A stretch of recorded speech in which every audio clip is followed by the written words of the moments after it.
Quando é que você se deu conta que, olha, isso é profissão já. Eu peguei um trabalho que me marca como... Obviamente no começo ainda era uma questão de experimentação, os comerciais, ainda era você curtindo. Mas teve um certo momento que isso se torna, olha, eu virei atriz. Então, no meu caso foi bem radical, porque foi a presença de Anitta, né? Com quantos anos isso era? Eu tinha 19. Na época eu estava fazendo faculdade, eu ainda não... Eu comecei a pensar em voltar a atuar, acho que no segundo período da faculdade que eu comecei a falar, puxa, será que eu não volto a atuar e faço uma coisa assim, meio Carla Camurati, sabe?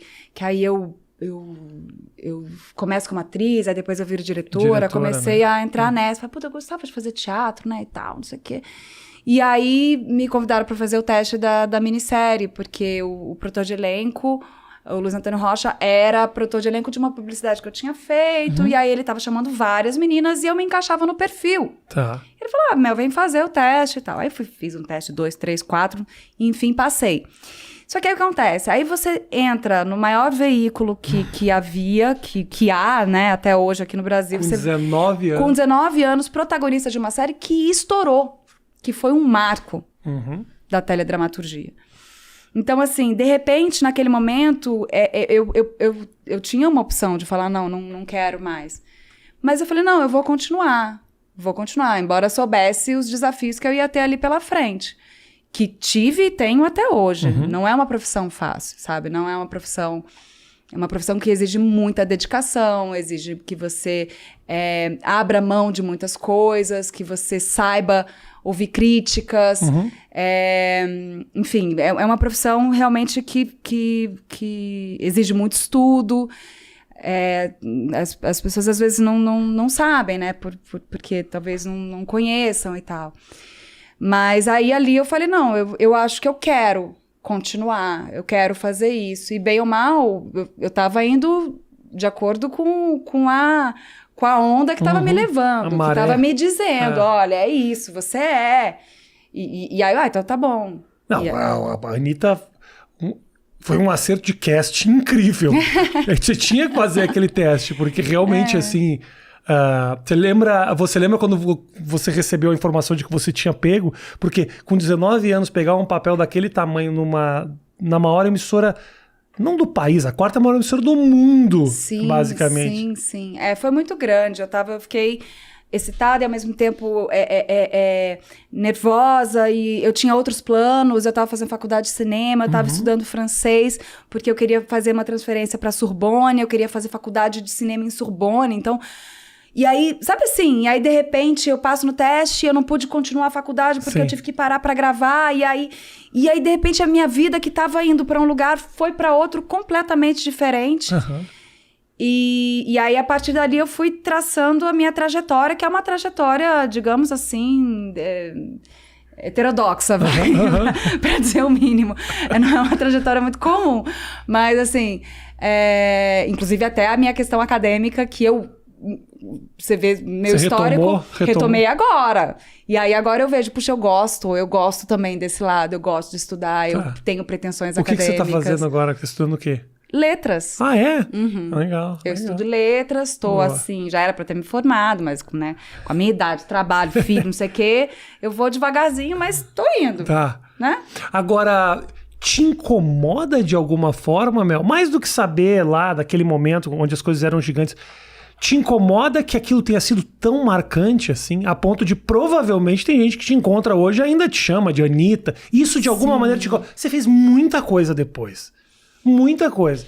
Isso de alguma maneira você fala, pô, eu tô Rita Lee, eu tô fazendo. Seria tão bom se me chamassem de Rita, porque já passou tanto tempo aquilo. De alguma maneira isso te toca, assim?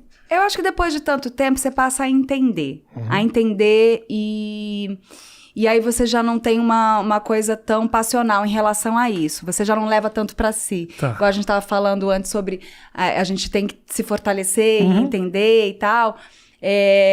Depois de 20 anos, eu entendo de uma forma completamente diferente como eu entendia mais no início, né? Quando a coisa era mais recente. E mesmo porque também a minha trajetória foi para um outro lugar e eu tenho um outro espaço que não é o mesmo espaço. Claro. Não estamos... passaram 2 décadas, então tudo mudou muito. Então, a gente tem que entender também como funcionava antigamente, como funciona hoje. É uma série de análises que se pode fazer. Essa discussão, ela é muito longa, né? Realmente, porque é um conteúdo que não só a série, né? Mas muita coisa daquele momento absolutamente nunca iria passar perto de um veículo grande como a Rede Globo, que falava de um cara muito mais velho, namorando uma mulher muito mais nova, menor de idade, que tinha... Ainda é louco que quando a gente para... Essa conversa comigo sempre aparece, porque eu sempre falo umas merdas, o cara olha pra trás e fala, mas o Rafinha falou isso há tanto tempo... Hoje em dia, o que a gente fala na internet fica marcado, tá ali, né? É como se tivesse dito ontem. Na televisão ainda tem essa coisa, tipo, não, foi uma obra que foi ao ar lá em 2000 ou 1999 e que ficou naquele momento. Mas ainda é usado como exemplo do tipo, olha como era a televisão antigamente, olha as coisas que a gente via. Mas eu acho que a gente não pode ser anacrônico. Claro. A gente tem que entender a coisa no momento em que ela foi feita e como o mundo era, como era a cabeça do brasileiro ou do mundo em 2001. Ou se você pega um filme da década de 30, 40, não importa. Como era a cabeça de um estadunidense naquela época, não sei o quê. A gente tem que, claro, até pra gente poder ter o olhar crítico, até pra gente poder questionar e pensar no que a gente, no que a gente evoluiu ou involuiu, enfim, pra gente poder avaliar o que a gente tá vivendo hoje. Porque senão, se você for olhar com um olhar de 2021, uma obra que foi feita em 2001... Claro. Você inevitavelmente vai encontrar coisas ali que você vai falar, cara, mas como era possível fazer um negócio desse?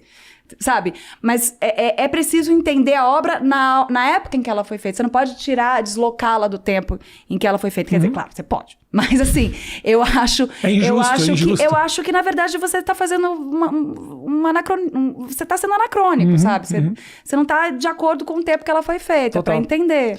As pessoas olham muito, quando olham para trás, falam os absurdos que os trapalhões falavam e tal. Mas, querido, 1985 se coloca naquele lugar e olha como o mundo era. Não que fosse certo, obviamente, assim, certos preconceitos, mas tudo bem, mas vamos entender como as coisas evoluíram pra gente chegar onde a gente tá. Exato, né? E é interessante você observar dessa forma e pensar, gente, como é possível que as pessoas riam de uma piada dessa? E elas riam. E isso é triste, na verdade. E é interessante de você entender como que a consciência das pessoas em relação a tanta coisa evoluiu. E que bom, sabe? Então, são vitórias que a gente conquistou. E esses objetos, esses produtos, enfim, o que for, seja, né, Trapalhões, ou um livro, ou um filme, ou sei lá o que for, estão aí para nos mostrar isso, como prova. Não adianta você apagar e fingir que isso não existiu. Claro. Porque, na verdade, muita coisa ainda existe. Então, assim, é importante que a gente coloque os pingos nos is nesses lugares.